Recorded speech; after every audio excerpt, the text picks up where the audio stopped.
하나님 우리 아버지, 오늘도 저에게 말씀해 주시옵소서. 주의 말씀이 살았고 운동력이 있어서 우리의 영혼과 육체를 찌르고 쪼개며 수술함으로 다시 한번 새로워지는 은혜를 입게 하옵소서. 주의 성령께서 오늘 이 말씀을 친히 풀어주시고 이 말씀을 깨달아 알게 하시고 믿게 하시고 일평생 사는 동안에 우리의 삶 가운데 금이 되고 능력이 되며 이 말씀이 다시 한번 우리를 소생시키는 은혜의 말씀 되게 하옵소서. 이 말씀이 오늘 일평생의 기도의 제목이 될수록 주여 복을 더해 주시옵소서. 예수님의 이름으로 기도했습니다. 아멘. 우리는 다윗의 기도, 다윗의 시편을 참 좋아하는데, 물론 다윗이 기도 많이 하는 사람이지만 어떤 면에서 기도를 가장 많이 하는 사람이 누굴까? 성경에서 보면은 아무래도 모세가 아니겠습니까? 그렇죠? 출애굽기 33장 11절에 보면은 사람이 자기의 친구와 얘기함 같이 여호와께서는 모세와 대면하여 말씀하시며, 그러니까 우리 모세는 하나님과 친구처럼 늘 대화를 했다, 늘 기도했던 사람이다, 이렇게 보면 되겠어요. 그래서 오늘 시편 90편은 하나님의 사람 모세의 기도, 이렇게 작은 제목이죠. 모세는 하나님의 사람이다. 하나님의 사람이란 말은 무슨 의미가 있겠습니까? 바로 기도하는 사람이다, 하나님과 통하는 사람이다, 이런 의미죠. 그래서 아이작 텔리라는 사람이 시편 90편을 이끌어서 말하기를 인간의 작품 중에 최고의 글작이며 가장 감동적이고 가장 고상한 신학적인 개념이고 또 가장 찬란한 영상이다, 이렇게 얘기를 했어요.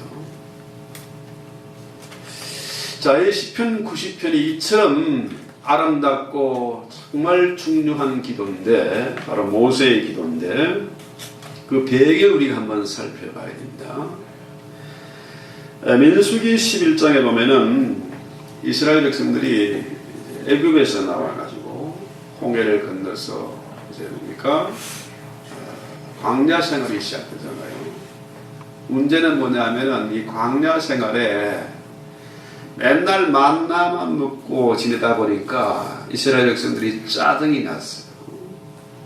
그래서 애굽의 그 고기 가마가 생각이 나고 또 생선과 오이와 차내와 부추와 마늘을 달라고 아우성을 칩니다. 이게 뭐냐? 만나의 이름의 뜻이 뭐라고 했습니까? 이게 뭡니까? 이런 뜻이죠. 왜 이런 것만 먹어야 됩니까? 그래서 그들이 틈만 하면은 문 앞에서 징징거리고 우는 겁니다. 우리 애들이 먹을 거 보채는 것처럼 배고파서 뭐 사달라고, 맛있는 거 달라고 징징거리는 것처럼 옛날 모세가 그 모습을 봐야 했어요. 또 민수기 13장 14장에 계속 보면은 이 정탐꾼들이 여호수아와 갈렙이 이제 가나안 땅을 정탐하러 갔잖아요. 그 12명의 정탐꾼 중에서 10명의 보고가 뭡니까? 그 땅은 젖과 꿀이 흐르는 땅이 아니라 죽음의 땅이다. 거민을 삼키는 땅, 사람 살 수 없는 그런 땅이다. 왜냐하면은 거기에는 그 주민들이 거인 같고 우리는 그에 비하면 메뚜기 같은데 어떻게 우리가 그 땅을 차지할 수 있겠느냐, 이런 보고가 들어오니까 이스라엘 백성이 어떻게 해요? 완전히 사람들이 낙심하고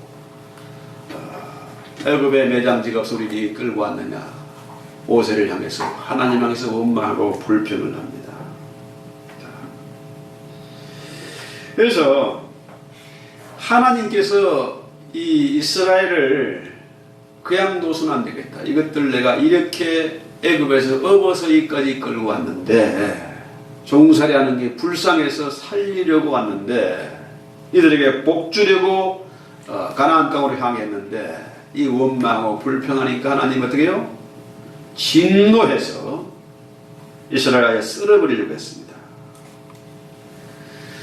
그때도 모세는 이 백성을 살려달라고 기도합니다. 저들을 죽이지 마시옵소서. 차라리 날 죽여달라고 하나님 앞에 기도하는 모습, 바로 중보기도의 그 전형을 우리에게 보여주고 있는 거죠. 그렇습니다.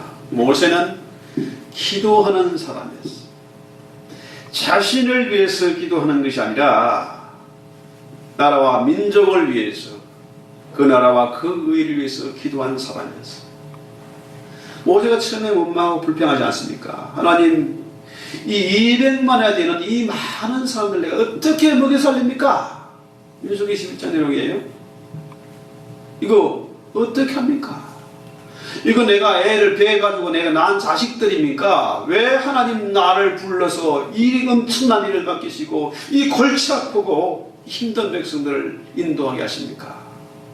모세가 그렇게 하나님 앞에 막 기도했습니다. 그럼에도 하나님은 그 기도를 다 들으세요. 하나님이 지금까지 모세의 기도를 다 들어주셨습니다. 홍해를 갈랐습니다. 반석에서 샘이 쏟았습니다. 모세가 기도할 때 아멜렉 그 원수들이 물러갔습니다. 뿐만 아니라 모세의 누이 미리암이 모세를 향해서 원망하고 선동질을 할 때도, 그때도 모세는 그 누이를 위해서 기도했고 그 기도를 들으셨어요. 그런데 이번에 이 모세가 하는 기도, 이 기도는 뭡니까?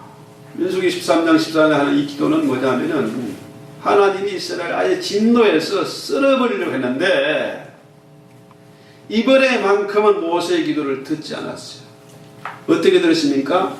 조건부로 들으세요. 조건부 아시죠?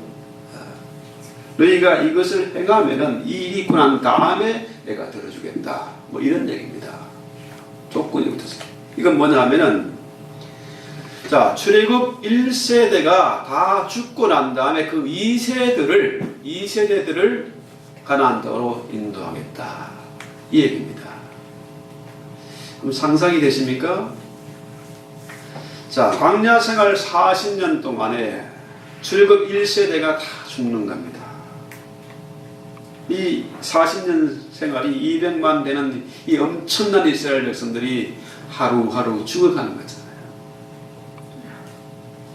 모세가 정말로 자기가 애굽에서 그들을 이끌어냈는데 그 이스라엘 백성들이 하나 둘 죽어가는 모습을 이 긴 장례식의 행진이에요. 그 많은 사람들이 하나하나 죽어가는 모습을 보았는데 이제는 뭡니까? 이 세대들이 아니라 다음 세대들, next generation이죠. 다음 세대들을 위한 그런 기도입니다. 시편 90편의 내용이 바로 그 내용입니다.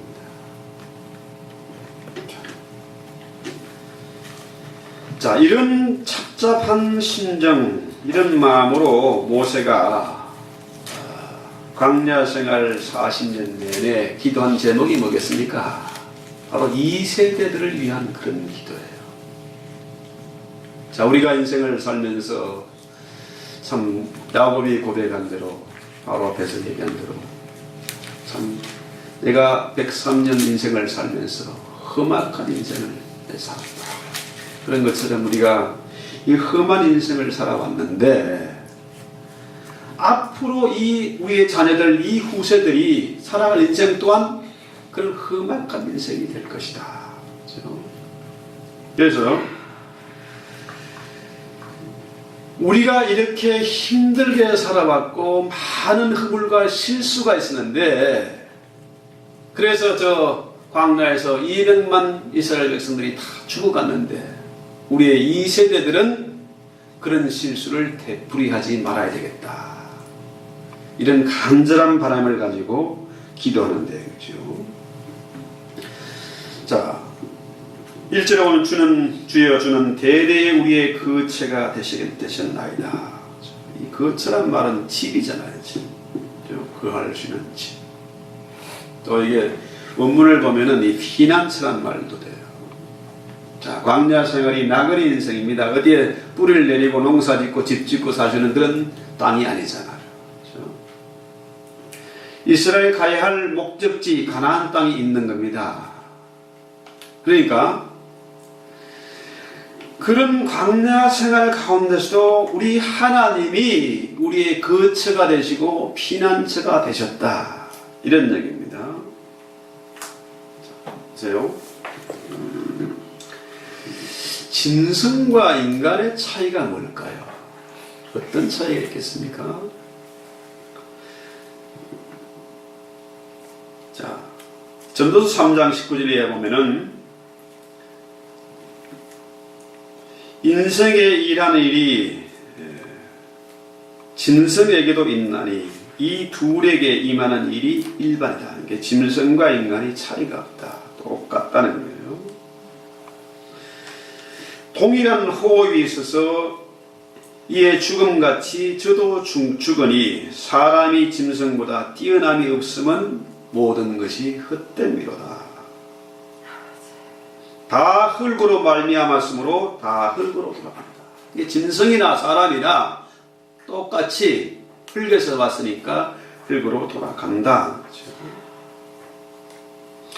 다 한 곳으로 가거니와 인생의 혼은 위로 올라가고 짐승의 혼은 아래 곧 땅으로 내려가는 줄을 누가 알겠느냐. 짐승이나 사람이나 다 같이 죽는다는 거죠. 근데 한번 생각해 보세요. 광야 40년을 이스라엘이 살아갑니다. 광야에는 사막에 아무것도 없는 것 같아도요, 거기에 온갖 생물들이 있고 식물들이 있습니다. 그것들은 먹이를 주지 않아도 물을 주지 않아도 스스로 살아갈 수 있는 생존하는 법을 터득했습니다. 절로 자기들끼리 살아가는 거죠. 자, 거기에 보면은 뭐 뱀도 있고, 약대나 늑대나 이런 것도 있고, 가시와 풀도 있고, 개미나 정갈이나 다 있습니다. 수많은 생물들이 살고 있어요. 그런데 우리 인간은 어떻습니까? 인간은 광야에서 살 수 없는 존재라. 그렇잖아요? 하나님이 먹을 것을 공급해 주셔야 했어요. 40년 동안 만나와 메추라기를 먹이셨습니다. 하나님 친히 낮에는 구름 기둥으로 밤에는 불 기둥으로 그 추위와 더위를 막 지켜주시고 보호해 주셨다는 거죠. 그럼 차라리 인간이 짐승보다 못한 존재가 아니냐는 거죠.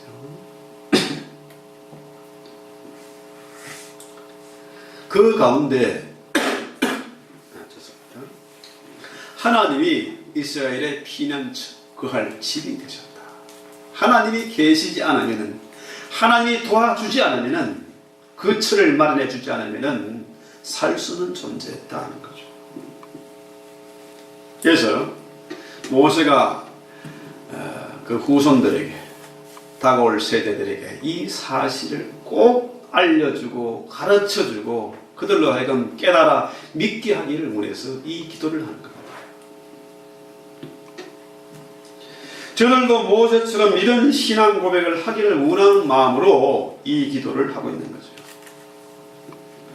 자, 애굽의 가마가 그립습니다. 고기가 펄펄 끓고 있고, 그렇죠?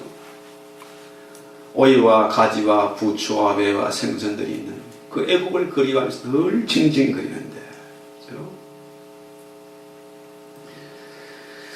이 모세는 이미 광야 생활을 경험한 사람이다. 아시죠? 애국에서 40년 애국의 궁중에서 살다가 사람 하나 잘못 죽여가지고 광야로 도망가서 40년을 살았습니다. 40년 동안 모세는 광야 생활을 한 사람.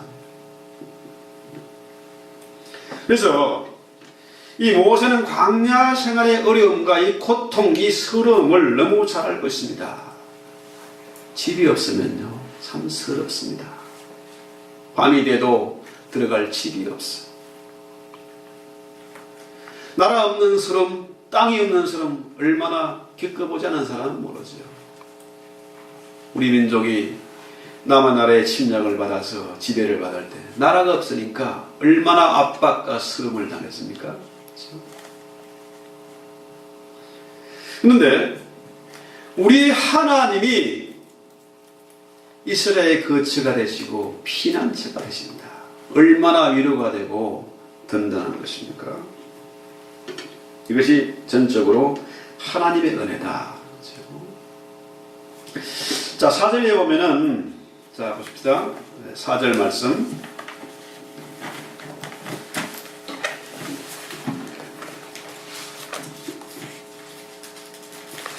(90편) 10편 90편 4절.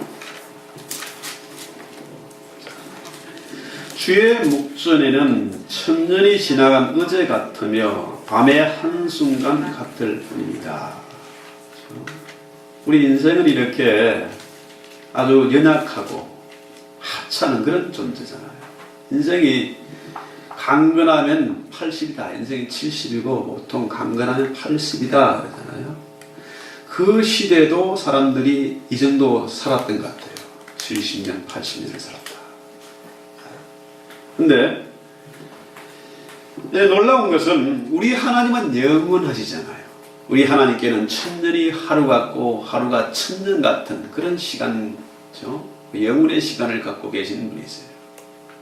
밤의 한순간, 이걸 옛날 성경에는 경점 이렇게 표현하는데요. 하루에 세 경점이 있습니다. 아침이 있고 저녁이, 점심이 있고 저녁이 있다. 그렇죠? 밤의 한 경점, 한순간은 뭡니까? 우리가 밤에 자는 시간, 이것을 밤의 경점이라고 하죠. 잠자는 시간. 보통 한 4시간 정도를 의미해요. 자, 낮에는 뭐 일도 하고 공부도 하고 놀러도 다니고 하는데 밤에는 잠을 자잖아요. 밤에 잠자면서 뭐 꿈을 꾸기도 하고, 뭐 어떨 때는 시큰 잤다고 생각하고 깨보니까 1시간도 못 잤고, 어떨 때는 막 8시간, 10시간을 자고도 순식간에 지나가기도 하고, 꿈을 꾸기도 하고, 아침에 깨보면 그 순간이 어떻게 지나가는지 희미하고 모릅니다. 우리 인생이 바로 밤의 한 경전 같다. 한순간이다. 하나님은 영원하신 분인데 우리 인생은 이 밤의 한 경전처럼 순식간에 지나가는 것이다. 자, 지금까지 우리가 인생을 살면서 50년을 살고 40년을 살고 살아왔습니다만은 지금 살아온 인생이 고달프고 지겹고 막 지치고 그런 때도 있겠습니다만은 어쨌거나 인생이 한순간에 지나가는 거예요. 인간의 한 세대는 가고 또 가는 것입니다. 그러면서 또 세대를 이어가요. 자, 아버지가 아들을 낳고 손자 또 정손자 이렇게 대를 이어서 내려가는 거죠. 그런데 천년의 세월 가운데 우리의 인생은 밤의 한 경점에 불과하다. 왜냐하면 우리 하나님은 영원하신 분이기 때문에. 그렇죠? 자, 그래서 우리 인생이 여기서 천년 만년 잘 살 것 같고 날마다 청춘일 것 같았지만은 뭡니까? 우리 하나님이 부르시면은 이제 그만 예 오너라 하면은 예 하고 가야 되잖아요. 그렇죠? 자, 그래서 이 세월 속에서 우리가 여러 가지 희노애락을 겪고 있지만은 하나님께는 이 시간이라는 것이 별 의미가 없습니다. 주님의 일의 시간은 상해를 주지 못하고 또 그 시간이 주님의 일을 방해하지 못한다는 거죠. 자, 사실 모세가 120년을 살았다고 그러잖아요. 40년은 애굽에서 지냈고 40년은 광야에서 그 장인인 이드로의 양을 치면서 광야에서 지냈고 이제 나머지 40년의 생애를 지금 살고 있는 거 아닙니까? 이렇게 보면은 3분의 1씩 자 40년은 애굽에서 40년은 광야 생활을 거치고 나머지 40년을 이제 주의 종으로서 이스라엘 인도하는 그런 일을 감당하고 있어요. 우리 인생이 앞으로 80, 요즘 90까지 산다고 보통 그렇게 얘기하는데 그러면 한 30년씩 텀으로 보면은 30년은 아직 애들이 자립도 하지 못하고 공부하느라고 죽으라고 공부하고 부모의 보살피를 받는 시기죠. 군대도 갔다 와야 되고 그 다음에 이제 30대부터 60대까지 그 시기는 이 광야 생활이다. 이 광야라는 건 뭐냐? 광야에서는 인생을 살면서 꼭 하나님을 만나야 하는 시기가 아니냐. 인생이 참 만만치 않습니다. 부모 밑에서 보호를 받고 도움받을 때는 학교에서 똑같이 공부할 때는 몰랐는데 막상 졸업하고 결혼을 하고 세상에 나가보면은 세상이 만만치 않다는 거죠. 온갖 장애와 어려움을 만나게 되고 외롭고 고달프고 지겨운 생활이 반복되는 거죠. 자, 이 광야에서 광야 생활하면서 하나님을 의지하고 하나님을 만나지 않으면 그 인생이 외롭고 두려운 겁니다. 광야 생활이 의미가 있는 것은 뭐냐면 거기에서 하나님을 찾고 만나야 하기 때문이라는 거죠. 특히 이민생활이 그러합니다. 광야 같은 이민생활 얘기합니다만은 자, 여기에서 하나님을 만나지 못하고 아직까지 내 힘으로 무엇을 아둥바둥 하려고 한다 하면 참 불쌍한 사람이죠. 하나님 없이 이 땅에 산다. 이건 참 강 큰 사람들 그런 행동입니다. 이 광야생은 반드시 하나님을 찾고 만나야 하는 시기다. 하나님을 나의 피난처로 삼아야 된다. 나의 거처로 삼아야 된다. 자, 힘들고 어려운 일을 만날 때, 서럽고 괴로운 일을 만날 때에, 그때 피난처가 없다면 어떻게 되겠습니까? 그렇죠? 그 피난처가 바로 하나님이시다. 그렇죠? 자, 5절 말씀 보세요. 주께서 저희를 홍수처럼 쓸어가시나이다. 저희는 잠깐 자는 것 같으며 아침에 돋는 풀 같으리다. 그렇죠? 자, 우리 인생이 하나님이 쓸어버리면은 그냥 밀려가는 겁니다. 그렇죠? 광야 40년 동안 이스라엘 200만 이스라엘 백성들이 홍수에 떠밀려가듯이 죽음에 떠내려갔습니다. 그렇죠? 여호수아와 갈렙만 빼고 광야에서 죽었습니다. 저희 할아버지가 91살, 91년을 사시다가 돌아가셨어요. 저는 아버님하고 보낸 시간도 별로 많지 않고 또 할아버지 영향을 많이 받은 것 같아요.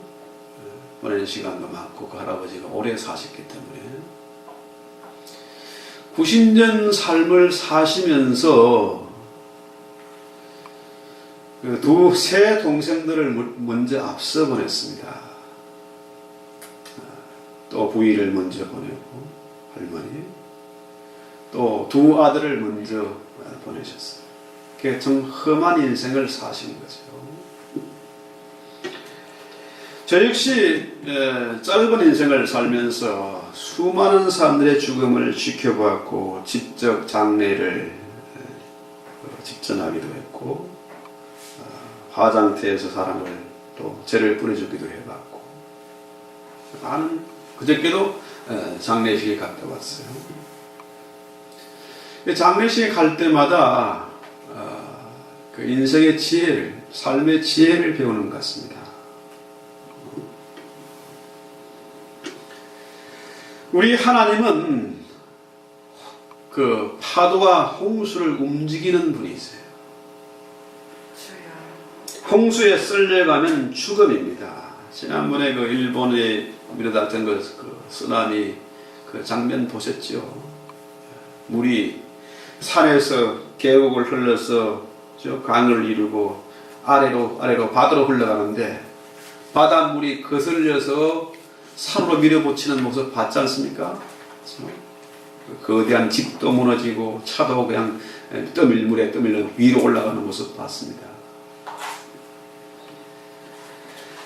자, 우리 조상들이 그렇게 죽음의 파도에 밀려갔고 또 세대가 태어나고 그 후손들로 또 죽음의 파도에 밀려갑니다. 몇 해 전에 우리 재수 씨 조카가 강릉 바다에 놀러 갔다가 파도에 휩쓸려가지고 밤에 늦게 이제 도착해가지고 친구들 몇 사람하고 같이 방파제를 걷다가 파도가 밀려오니까 그냥 파도에 밀려서 그냥 죽어버렸어. 밀려가서. 그 어머니가 대성통곡을 하고 우는 장면을 제가 봤는데요. 기가 막힌 일이죠.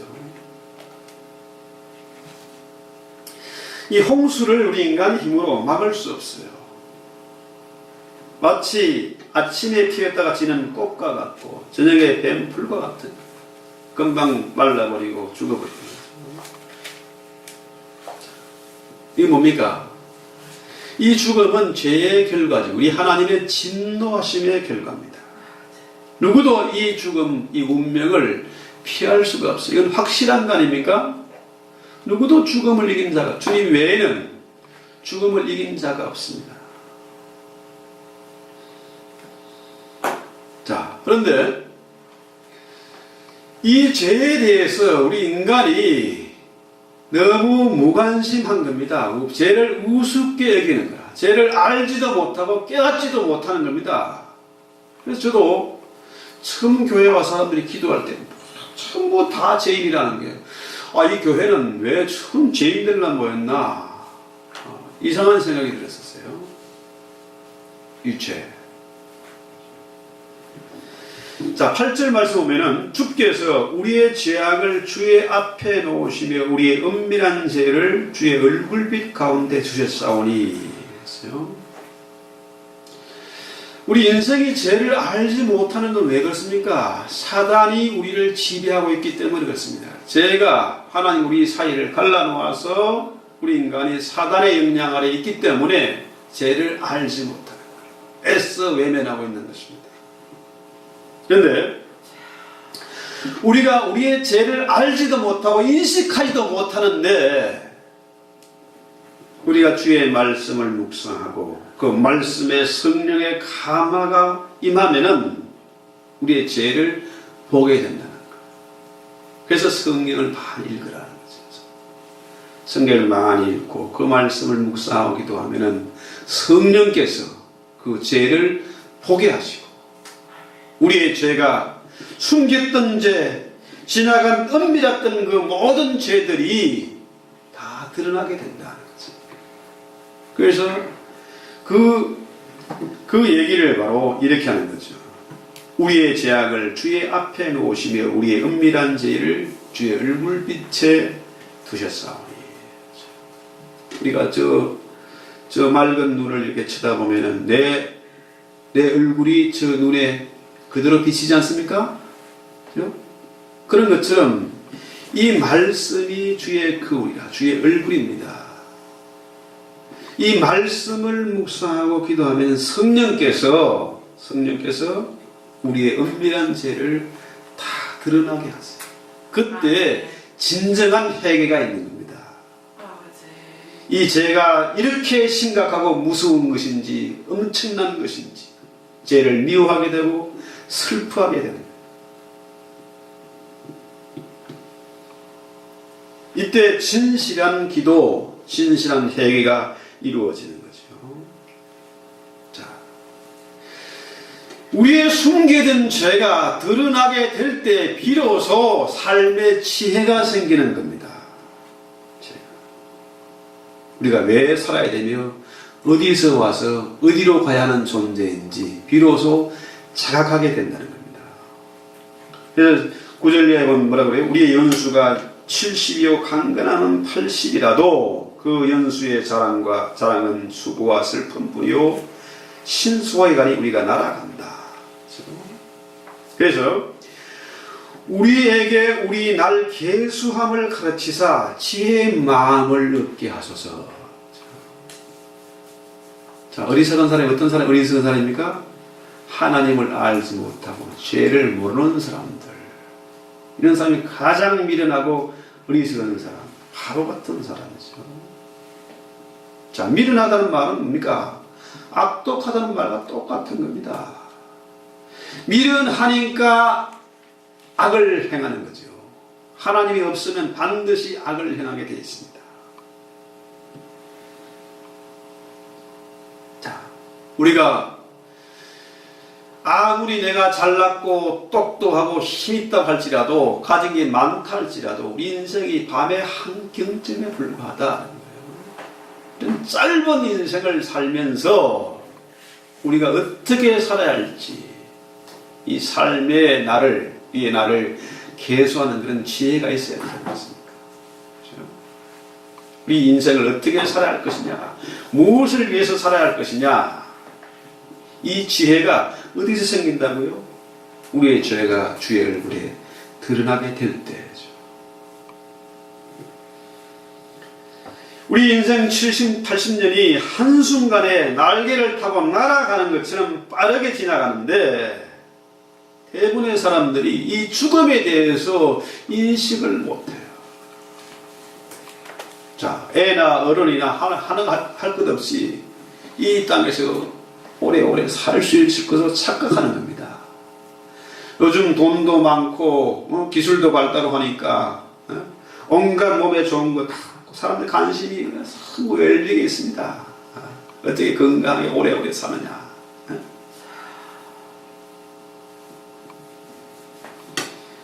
기술이 좋아서 요즘은 무슨 주사를 맞으면은 세포가 또 빠져나간 게 또 채워지고 그래서 젊은처럼 또 청춘이 회춘하기도 하고 부속을 갈아 끼고 가지고 더 오래 살고 희한한 세상이 됐어요.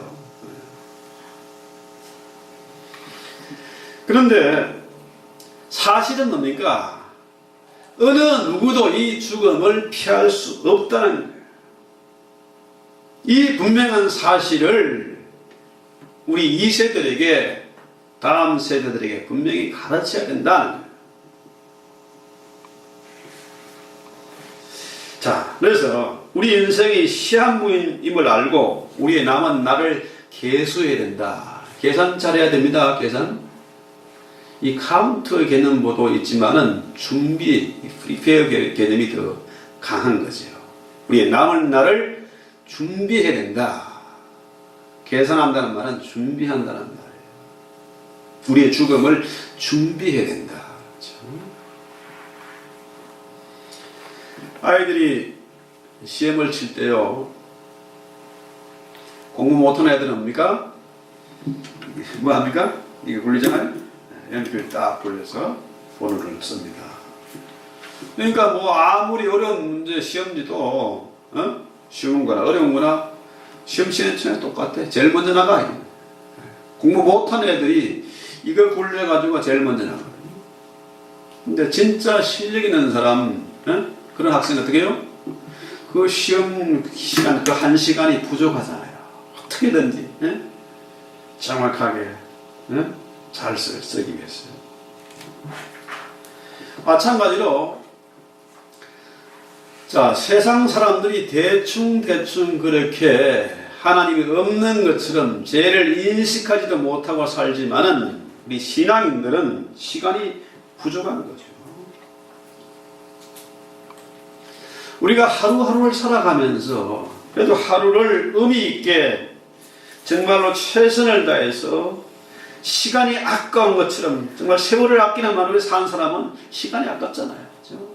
그리고 저녁에 딱 잠자리에 누우면은 참 기분이 좋아. 편안한 삶을 살 수 있습니다. 그런데 매일매일 하루하루를 똑같은 생활, 밥 먹고 그냥 세수하고 시대가 대충 하고 설비도 하기도 대충 치워놓고, 그죠? TV에 보고 먹고 또 자고 놀러 다니고 이래 뭡니까? 하루가 매일 지겨운 거라 의미가 없고 짜증납니다. 그런 사람은 하루하루의 생활이, 그죠? 의미가 없습니다. 그런데 우리의 남은 날을 계수하는, 이 계산을 잘하면은 준비하는 인생을 살게 된다는 거죠. 그래서 록펠러, 여러분 잘 아시죠? 세계적인 대부고예요. 그 록펠러에게 기자가 물었습니다. 당신은 어째서 세계 제1의 부자가 됐습니까? 물어봤더니 이분의 말씀이 뭡니까? 나는 언제나 하나님께 지혜를 구하고 일을 했습니다. 성공하고 부자 되는 비결도 뭡니까? 이 계산을 잘해야 된다는 거예요. 이 삶의 지혜가 어디서 나오는 겁니까? 이 계산을 잘해야 된다. 수학이 그래서 필요한 거예요. 수학은 문제를, 어려운 문제 하나하나를 풀어가면서 인생의 지혜를 얻게 되고 삶의 방식을 깨달아 헤쳐나가게 된다는 거죠.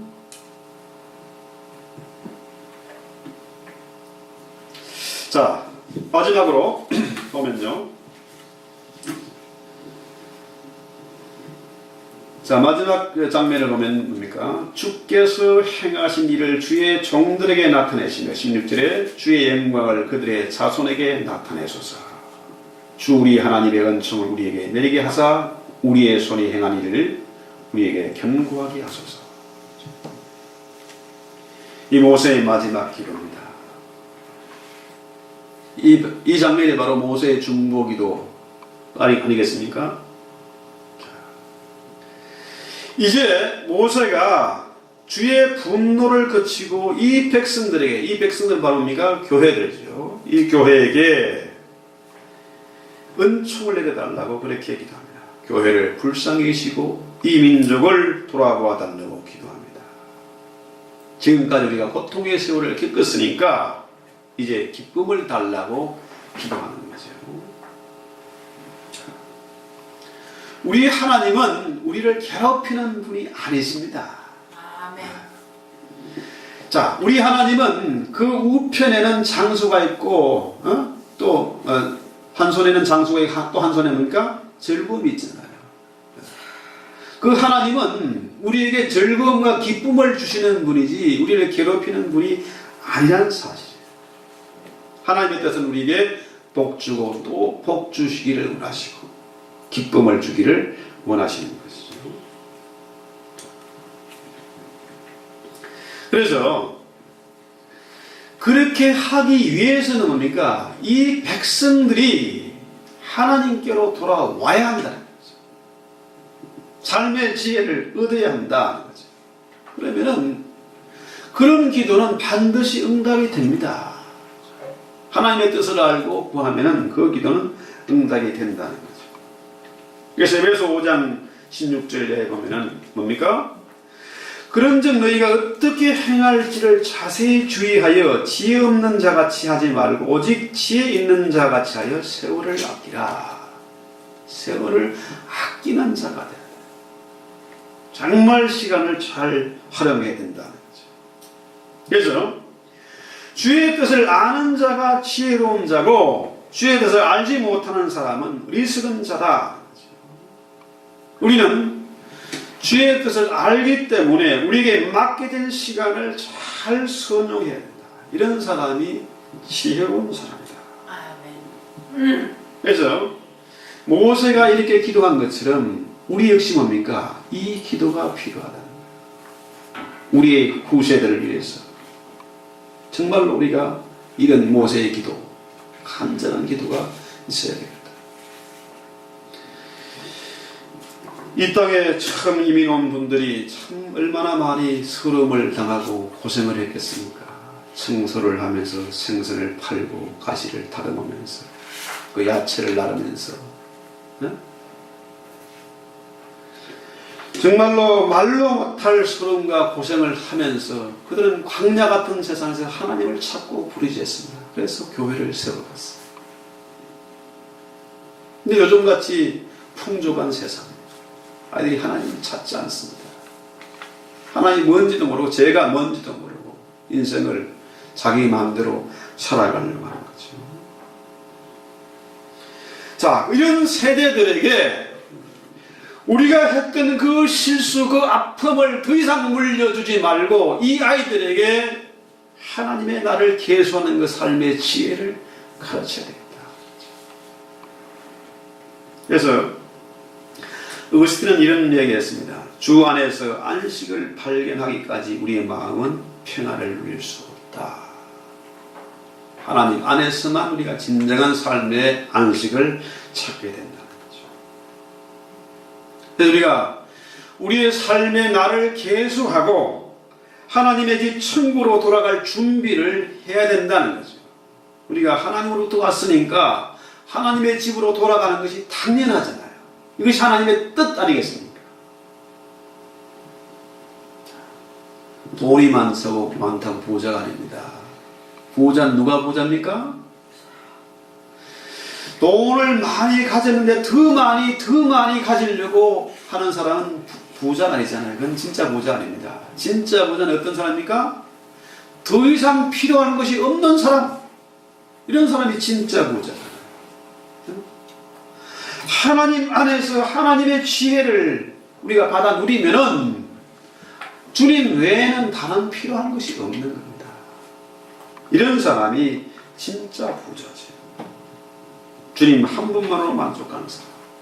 높은 산이 그친들이 초막이나 궁궐이나 내 주 예수 오신 곳이 그 어디냐? 하늘나라. 천국을 소유하고 천국의 삶을 살아가는 사람이 가장 부자 아니겠습니까? 그래서 오늘 이 모세의 기도, 이 기도가 우리의 기도가 되어야 됩니다. 우리 자녀들을 위해서, 우리 후손들을 위해서 기도해야 된다. 우리가 기도할 때요, 어떤 기도는 차라리 그런 기도는 안 했으면 좋았을 걸 하는 그런 기도가 있습니다. 그런데 평생토록 우리 가슴에 품고 드려야 하는 기도가 있는데 그 기도가 바로 오늘 시편 90편의 모세의 기도입니다. 우리 아이들에게 인생의 참 지혜가 무엇인지를 가르쳐야 됩니다. 지혜로운 사람은 어떤 사람입니까? 하나님의 뜻을 알고 그 말씀 안에 사는 자가 가장 지혜로운 자. 반대로 미련하고 악한 자가 누굽니까? 하나님을 모르고 죄가 뭔지도 모르고 사는 인생들. 가장 미련하고 악독한 자들입니다. 그래서 우리가 이 말씀을 기억하고 같이 기도합시다. 하나님 우리 아버지, 오늘 저희가 이 모세의 기도를 통해서 우리가 어떻게 살아야 할지, 어떻게 우리의 삶을 계산하고 준비해야 할 것인지를 생각해 보았습니다. 우리 후손들에게 다시는 나 같은 실수, 나 같은 죄를 범치 않도록 하나님을 가르치고 말씀을 전파하고 저들을 위해서 진정으로 기도하는 저들 되게 하옵소서. 하나님 아버지, 우리 인생이 아무리 자랑하고 폼을 잡아도 밤에 한경점 같은 뿐인데 이렇게 연약한 인생이 하나님을 의지하고 하나님의 뜻대로 살지 않고 무엇을 위해서 살겠습니까? 주의 뜻을 구하는 종들이 다 되게 없어서 가장 지혜롭고 가장 부유한 멋있는 인생을 살 수 있도록 주여 복을 더해 주시옵소서. 예수님의 이름으로 기도했습니다. 아멘. 찬송합니다. 383장